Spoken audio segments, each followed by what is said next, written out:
Welcome to today's verse of the day. Today's passage brings us to one of the most emotional moments in Genesis.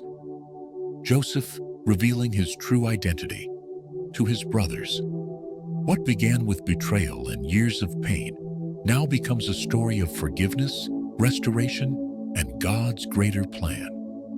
Let's explore Genesis 45, 1-28 together. Verse: Joseph could no longer control himself.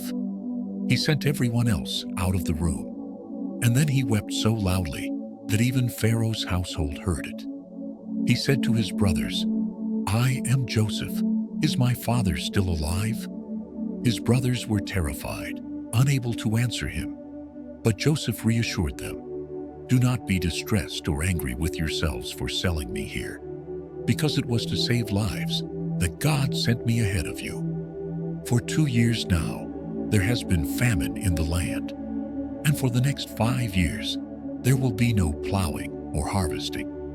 But God sent me ahead to preserve a remnant."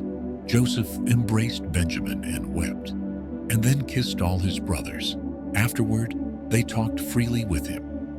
Pharaoh heard of Joseph's family and invited them to settle in Egypt with abundance. Joseph sent wagons, food, and clothing back to Jacob. When Jacob heard the news, he was stunned. Then he said, "I'm convinced my son Joseph is still alive. I will go and see him before I die." This chapter is the heartbeat of Joseph's story. Forgiveness. The brothers expected judgment. Instead, Joseph offered grace. What they meant for evil, Joseph saw as part of God's plan to save lives. This is the power of perspective. Joseph chose to see his suffering not as wasted years, but as God's positioning. And in his tears and embrace, we see a glimpse of Christ, the one who forgives completely and restores what was broken. Is there someone in your life who has wronged you deeply? Forgiveness doesn't erase the past, but it frees the future.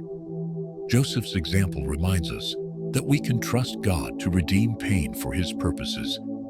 Instead of clinging to bitterness, we can release it, knowing that He works all things together for good. Ask God today for the strength to forgive, not because it's easy, but because grace transforms what revenge never could. Thank you for joining me today. If this passage encouraged you, share it with someone who needs to be reminded that forgiveness is possible and that God can turn betrayal into blessing.